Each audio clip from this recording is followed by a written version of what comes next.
Sou advogado, trabalho no estado do Paraná e de Santa Catarina.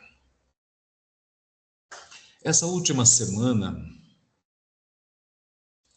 ao ver em um programa eminentemente político, o entrevistado era o ministro Gilmar Mendes.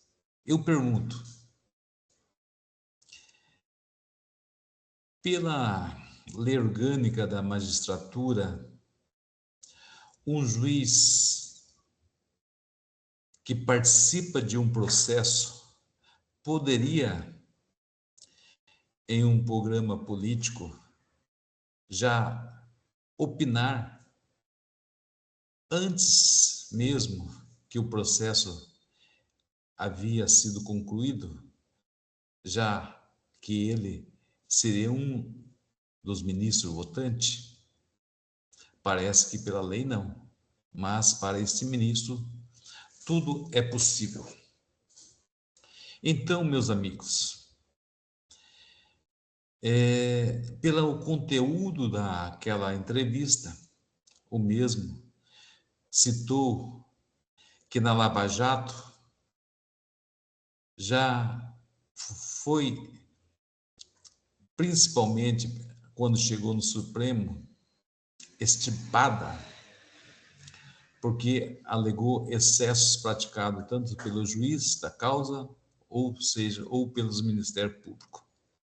Porém, esse mesmo ministro, ao ser interpretado por uma das mediadoras, quando lhe foi perguntado por que no processo do 8 de janeiro, onde o delator foi pressionado por um ministro, por que ele não interferiu? Porque se lá também ocorreu várias nulidades e o mesmo permaneceu quieto. Simplesmente ele deu aquela risadinha e não disse nada, apenas a risada já confirmou que para uns aplica-se a lei, para outros apenas faz de conta que não existiu. E, acima de tudo, foi citado por esse ministro que o exemplo era a Operação Lava Jato. Operação que recuperou bilhões para o Brasil. Operação de que vários condenados devolveram muito dinheiro retirado da empresa Petrobras.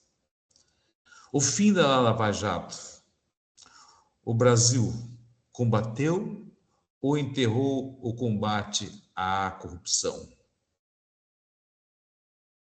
Durante anos, o Brasil assistiu a algo que parecia impossível acontecer. Empresários e bilionários, empreiteiros mais poderosos, políticos poderosos, banqueiros e grandes figuras da República sendo presos. Algo inimaginável para o Brasil naquela época. Pela primeira vez, muitos brasileiros acreditaram que a lei finalmente alcançaria os poderosos. Mas hoje surge uma pergunta que divide o país. O Brasil corrigiu excessos da Lava Jato ou destruiu o maior combate à corrupção da sua história? A Operação Lava Jato começou oficialmente em 2014. Inicialmente, era uma investigação sobre lavagem de dinheiro e movimentações suspeitas envolvendo postos de combustíveis e doleiros. Mas rapidamente a investigação revelou algo muito maior. Um gigantesco esquema de corrupção envolvendo contratos públicos, grandes empreiteiras, Petrobras, agentes políticos, partidos políticos e bilhões desviados dos cofres públicos. O Brasil parou para assistir até um exemplo de um juiz italiano que combateu a máfia. Prisões inéditas, acordos de colaboração, empresários confessando serem corruptos e devolvendo grandes somas de dinheiros. Políticos, antes considerados intocáveis, sendo investigados. Qual foi o momento em que o país acreditou na justiça? Naquele momento, milhões de brasileiros passaram a acreditar que o país finalmente estava mudando. A Lava Jato criou uma sensação inédita de que a lei poderia valer para todos. Pela primeira vez, empresários ricos eram presos, políticos influentes respondiam criminalmente, e o sistema parecia começar a enfrentar a corrupção estrutural do país. Juízes de primeira instância, delegados, procuradores e investigadores passaram a ser vistos por parte da população como símbolos de combate à impunidade. Mas, com o crescimento da operação, começaram também as críticas. Juristas passaram a questionar prisões preventivas prolongadas, conduções coercitivas, vazamentos seletivos, acordos de delação, exposição midiática e possíveis violações ao devido processo legal. A discussão, então, passou a dividir o Brasil. De um lado, quem defendia que medidas duras eram necessárias para combater a corrupção sistêmica. De um lado, quem afirmava que garantias constitucionais estavam sendo relativizadas. Quem defendia que medidas duras eram necessárias para combater a corrupção sistêmica. Com o passar dos anos, o cenário começou a mudar drasticamente. Diversas decisões foram anuladas, condenações foram revistas, processos foram extintos, investigações foram encerradas. E o pior, criminosos que confessaram que havia corrompidos tiveram os valores apreendidos devolvidos. O Supremo Tribunal Federal passou a reconhecer incompetência territorial, suspeição judicial, nulidades processuais e ilegalidades em atos da operação. A narrativa então mudou. Aquilo que antes era tratado como símbolo máximo de combate à corrupção passou a ser apresentado por críticos com exemplos de abusos institucionais. O que então o povo passou a questionar? Foi nesse momento que nasceu uma das maiores crises de confiança institucional da história recente no Brasil. E olha, novamente estamos para ver essa mesma revista. Muitos brasileiros então passaram a perguntar: o combate à corrupção foi enfraquecido? As instituições corrigiram os excessos ou protegeram estruturas do poder? Por que tantos processos foram anulados? Por que figuras influentes voltaram ao cenário político? E, principalmente, o sistema pune igualmente ricos e pobres?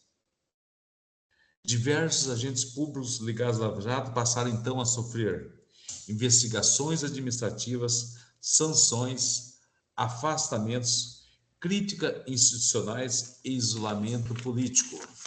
Alguns deixaram a carreira, outros passaram a afirmar publicamente que houve desmonte institucional das estruturas e anticorrupção. Isso gerou uma nova preocupação. Será que futuros investigadores terão coragem de enfrentar organizações poderosas? Não é esse filme que nós estamos vendo agora? O Brasil entre dois medos. O Brasil hoje parece dividido entre dois grandes medos. O primeiro, O medo da corrupção estrutural continuar dominando o sistema político e econômico. O segundo, o medo de combate à corrupção ultrapasse os limites constitucionais. E talvez esse seja o maior desafio de uma democracia: combater crimes graves sem destruir as garantias fundamentais. Em vários países, senhores, operações anticorrupção também enfrentaram conflitos semelhantes. Na Itália, a Operação Mãos Limpas abalou profundamente o sistema político. Nos Estados Unidos, investigações federais contra a corrupção financeira frequentemente geram debates sobre o abuso estatal e garantias individuais. A diferença é que democracias sólidas conseguem equilibrar punição, segurança jurídica, estabilidade institucional e confiança política. A Lava Jato deixou marcas profundas no Brasil. Para alguns, foi o maior combate à corrupção da história. Para outros, foi um exemplo perigoso de excessos judiciais. Mas existe uma pergunta que continua sem resposta: o Brasil saiu mais forte ou mais desconfiado das próprias instituições? Porque, no final, nenhuma democracia sobrevive apenas prendendo os corruptos. Ela também precisa garantir imparcialidade, devido processo legal, igualdade perante a lei e confiança na justiça. Sem isso, o combate à corrupção perde legitimidade, e sem legitimidade, a democracia começa a enfraquecer. O maior desafio do Brasil não é apenas combater a corrupção, é fazer isso sem destruir a confiança da população na própria justiça. E para isso, meus amigos, estamos aí próximo a uma eleição. Você é o responsável.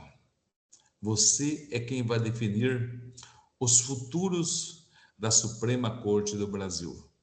Então, estamos aí próximo. Falta apenas 4 meses para a próxima eleição. Você tem tempo para pensar se é este o Brasil que você quer. Se é esta sensação de impunidade onde a lei para uns tem que ser aplicada na maior e mais drástica pena. Para outros, se você for amigo da corte, a impunidade é a preservação dos maiores infratores. Então, se você quer mudança, pense: a política pode mudar tudo. A política é você.